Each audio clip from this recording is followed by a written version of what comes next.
वैदिक era YouTube channel पर आप सभी का स्वागत है। आज हमारे पास झारखंड की भूगोल और जलवायु से जुड़े कुछ दस्तावेज हैं। पहली नज़र में ये किसी परीक्षा की तैयारी वाले नोट्स लगते हैं, मतलब सीधे सपाट तथ्य। हाँ बिल्कुल, जैसे जमशेदपुर सबसे गर्म है, नेतरहाट सबसे ठंडा। वही।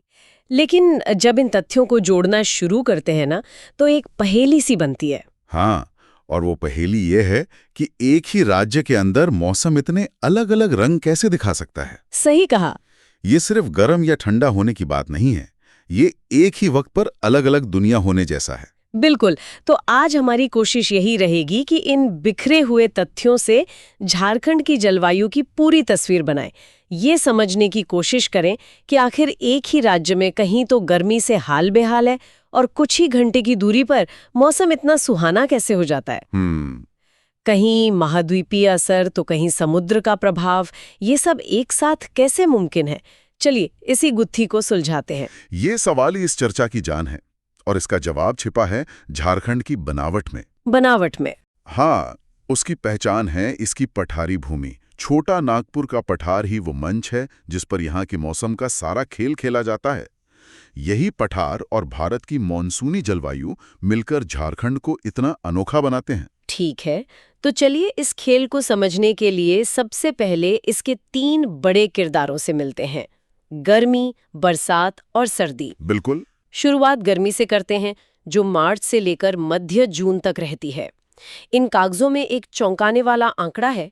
मई के महीने में जमशेदपुर का तापमान 45 डिग्री सेल्सियस तक चला जाता है। हाँ, 45 डिग्री। और धनबाद, मेदिनीनगर भी 44 डिग्री तक पहुंचते हैं। ये तो किसी रेगिस्तानी इलाके जैसी गर्मी है। सही कहा। ये तापमान उत्तर भारत के मैदानी इलाकों जैसे दिल्ली या राजस्थान की भीषण गर्मी की याद दिलाते हैं। यहाँ आपको वो तपिश महसूस होगी। लेकिन यहीं पर पहेली का पहला टुकड़ा आता है। इसी गर्मी के मौसम में हजारीबाग का अधिकतम तापमान सिर्फ 33 डिग्री सेल्सियस दर्ज किया गया है।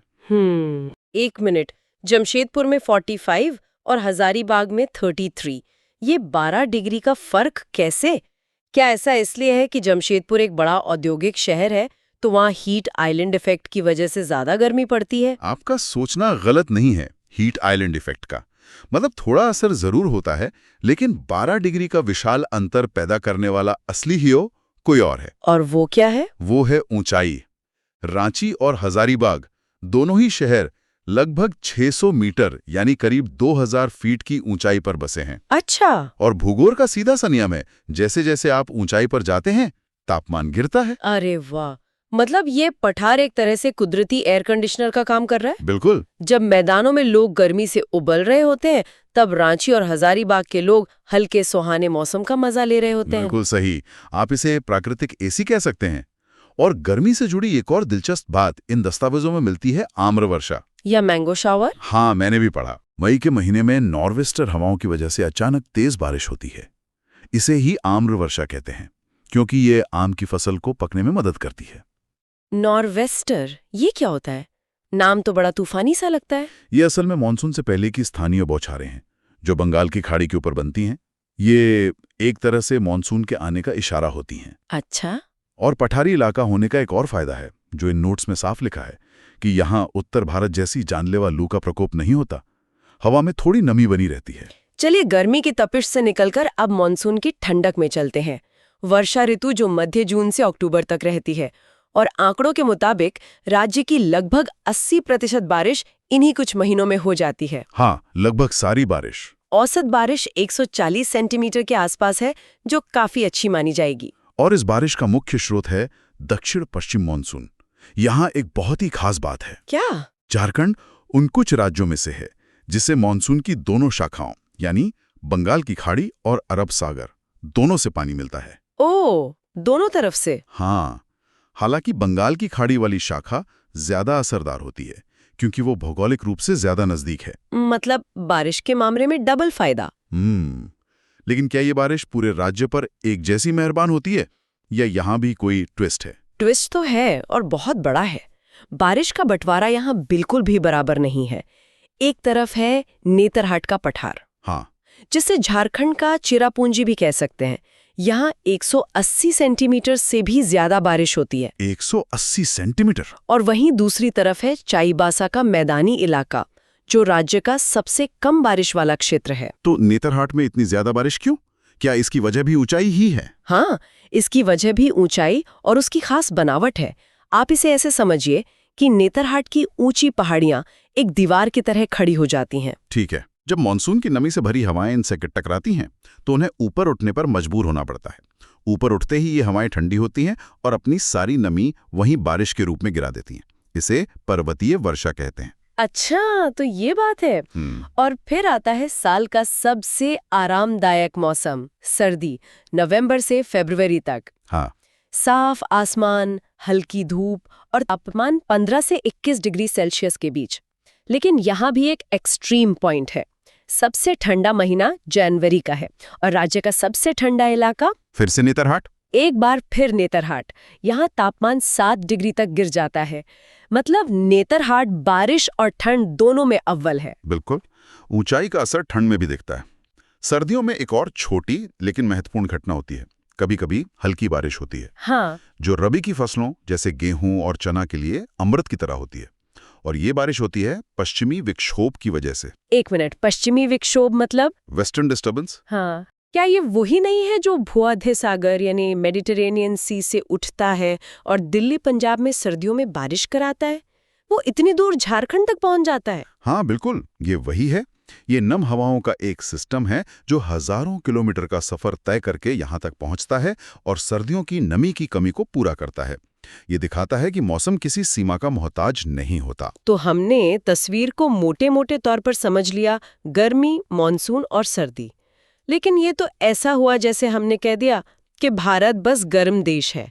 असली मजा तो तब है जब हम इसे और करीब से देखें। सही बात है। और इन दस्तावेजों में यही किया गया है। झारखंड को 7 अलग-अलग जलवायु प्रदेशों में बांटा गया है। ये तो कमाल है। सही कहा। अब हम कहानी के सबसे दिलचस्प हिस्से में आ रहे हैं। राज्य की मुख्य जलवायु उष्णकटिबंधीय मानसूनी है। लेकिन जब हम जूम इन करते हैं तो 7 अलग-अलग तरह के मौसम दिखाई देते हैं। 7 तरह के? हाँ, ये ऊंचाई, समुद्र से दूरी और हवाओं की दिशा का मिलाजुला नतीजा है। तो सबसे पहला प्रकार है महाद्वीपीय प्रकार। ये पलामू, गढ़वा, चतरा जैसे उत्तरी और उत्तर पश्चिमी इलाकों में मिलता है। महाद्वीपीय का मतलब क्या हुआ? महाद्वीपीय का सीधा सा मतलब है समुद्र से बहुत दूर। जब कोई जगह समुद्र से दूर होती है तो वहां जमीन जल्दी गर्म और जल्दी ठंडी होती है। अच्छा। इसका नतीजा ये होता है कि गर्मियां बहुत ज्यादा गर्म और सर्दियां बहुत ज्यादा ठंडी होती है। तापमान का उतार चढ़ाव बहुत ज्यादा होता है। अच्छा, और इसके बाद आता है उपमहाद्वीपीय प्रकार, जो बोकारो, धनबाद, जामताड़ा जैसे इलाकों में है। तो महाद्वीपीय और उपमहाद्वीपीय में क्या फर्क है? कुछ किलोमीटर से इतना अंतर आ जाता है? अंतर है, भले ही वो बहुत सूक्ष्म हो। उपमहाद्वीपीय का मतलब है कि यहाँ महाद्वीपीय प्रकार की तुलना में तापमान का उतार चढ़ाव थोड़ा कम होता है। ये एक तरह से ट्रांजिशन जोन है जहाँ मौसम की कठोरता थोड़ी कम हो जाती है। ठीक है। अब लिस्ट में 2 नाम हैं जो एक दूसरे से जुड़े हुए लगते हैं, डेल्टा प्रकार और सागर प्रभावित प्रकार। हाँ। डेल्टा प्रकार साहेबगंज और पाकुड़ में है और सागर प्रभावित पूर्वी सिंहभूम और सरायकेला में। हाँ। अगर मैं इन दोनों जगहों पर रहती तो मेरे रोजमर्रा के मौसम में क्या फर्क महसूस होता? बहुत अच्छा सवाल है। देखिए, डेल्टा प्रकार वाला इलाका यानी साहेबगंज और पाकुड़ सीधे तौर पर पश्चिम बंगाल की सीमा से लगा है। यहाँ की जलवायु पर बंगाल के नॉर्वेस्टर तूफानों का सीधा असर होता है। मौसम का मिजाज काफी हद तक वैसा ही होता है जैसा आपको कोलकाता के आसपास महसूस होगा। और सागर प्रभावित वाला? वो इलाका बंगाल की खाड़ी के और करीब है। यहाँ हवा में नमी ज्यादा होती है। मानसून भी राज्य के बाकी हिस्सों से थोड़ा पहले पहुंच जाता है। अच्छा। गर्मी में भी गरज के साथ होने वाली बारिशें सबसे ज्यादा होती है। आपको यहाँ उमस और नमी का एहसास बाकी राज्य से ज्यादा होगा। ये सचमुच समुद्र के पास होने का एहसास दिलाता है। अब आता है मेरा पसंदीदा नाम, तीव्र एवं सुखद प्रकार। हाँ। ये नाम किसी जलवायु का कम और किसी इंसान की पर्सनालिटी का ज्यादा लगता है। ये रांची और हजारीबाग के पठारी क्षेत्र में मिलता है। इसका मतलब क्या है? ये नाम बिल्कुल सटीक है। सुखद इसलिए क्योंकि ऊंचाई के कारण यहाँ का मौसम साल भर आरामदायक बना रहता है। न ज्यादा गर्मी न ज्यादा ठंड। और तीव्र? और तीव्र इसलिए क्योंकि दिन और रात के तापमान में अच्छा खासा अंतर होता है। दिन में हल्की गर्मी तो रातें ठंडी हो सकती हैं। ये एक अनोखा कॉम्बिनेशन है जो इन दस्तावेजों के मुताबिक झारखंड में और कहीं नहीं मिलता। वाह। ये इस इलाके की अपनी पहचान है। और फिर आर्द्र वर्षा प्रकार भी है जो सिम्बेगा और पश्चिमी सिंहभूम के कुछ हिस्सों में है। इसकी क्या खासियत है? इसकी खासियत ये है कि ये वो जगह है जहां मॉनसून की दोनों शाखाएं, बंगाल की खाड़ी और अरब सागर वाली, हाँ, दोनों जमकर बरसती हैं। इसलिए यहां आर्द्रता यानी ह्यूमिडिटी ज्यादा रहती है और हरियाली भी खूब होती है। ये एक तरह से मॉनसून का मीटिंग पॉइंट है। आप तरह के वर्गीकरण हमें दिखाते हैं कि झारखंड के अंदर ही मौसम के कितने अलग अलग शेड्स हैं। आप एक जिले से दूसरे जिले में जाते हैं और हवा का मिजाज बदल जाता है। बिल्कुल, ये सिर्फ औसत तापमान या बारिश के आंकड़े नहीं हैं।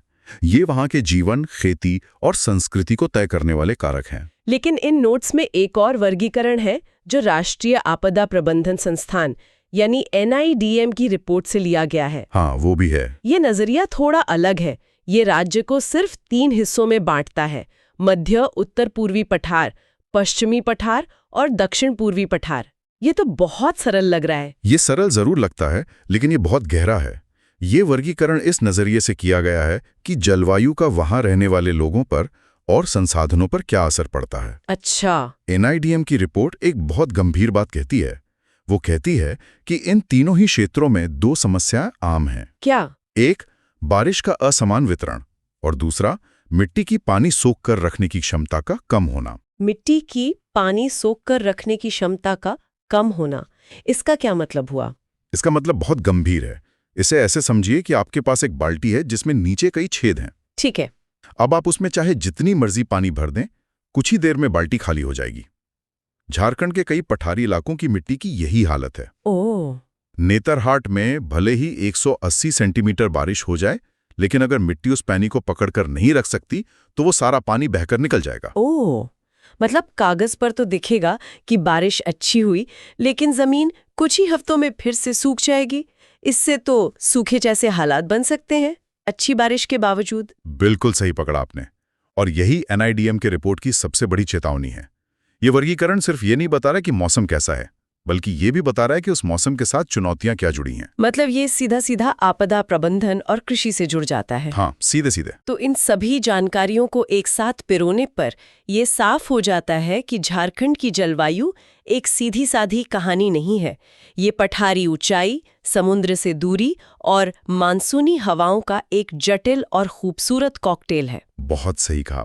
एक तरफ हमारे पास जमशेदपुर जैसा शहर है जो गर्मी में भट्टी बन जाता है, तो दूसरी तरफ नेतरहाट है जो बारिश और ठंड का घर है, और बीच में रांची और हजारीबाग है जो अपनी ऊंचाई की वजह से हमेशा एक सुखद एहसास देते हैं। हाँ, आज हमने झारखंड के मौसम के क्या और क्यों दोनों को समझा। क्या है तथ्य, जैसे जमशेदपुर सबसे गर्म है, और क्यों है उसका कारण उसकी निचली स्थिति, और क्यों रांची ठंडा है उसकी ऊंचाई। हमने देखा कि कैसे एक ही राज्य की सीमाओं के भीतर महाद्वीपीय, डेल्टा और समुद्र प्रभावित जैसी अलग अलग जलवायु एक साथ मौजूद हैं। ये वाकई में एक क्लाइमेटिक माइक्रो वर्ल्ड है। ये जानकारी किसी के लिए भी बहुत काम की है जो झारखंड को सिर्फ एक नक्शे पर एक राज्य के तौर पर नहीं, बल्कि एक जीती जागती विविधताओं से भरी भौगोलिक इकाई के रूप में समझना चाहता है। सही कहा। और इस चर्चा के अंत में एक सवाल छोड़ जाते हैं। इन दस्तावेजों में हमने आज के जलवायु पैटर्न को देखा। ये सब आज की हकीकत है। लेकिन सोचने वाली बात यह है कि भविष्य में जब जलवायु परिवर्तन का असर और गहराएगा तो इन जटिल और नाजुक पैटर्न्स का क्या होगा? हाँ, ये एक बहुत बड़ा सवाल है। खासकर उन इलाकों का जिनके बारे में NIDM की रिपोर्ट पहले ही चेतावनी दे चुकी है कि वहां की मिट्टी छेद वाली बाल्टी जैसी है। बारिश के पैटर्न में होने वाले छोटे छोटे बदलाव भी वहां की खेती और पानी के स्रोतों पर भविष्य में कितना बड़ा असर डाल सकते हैं। ये एक ऐसा सवाल है जिसका जवाब हमें आज ही खोजना शुरू करना होगा। इसी विचार के साथ हम आज की ये चर्चा यहीं समाप्त करते हैं। वैदिक एरा YouTube चैनल पर इस चर्चा को सुनने के लिए आप सबका बहुत बहुत धन्यवाद।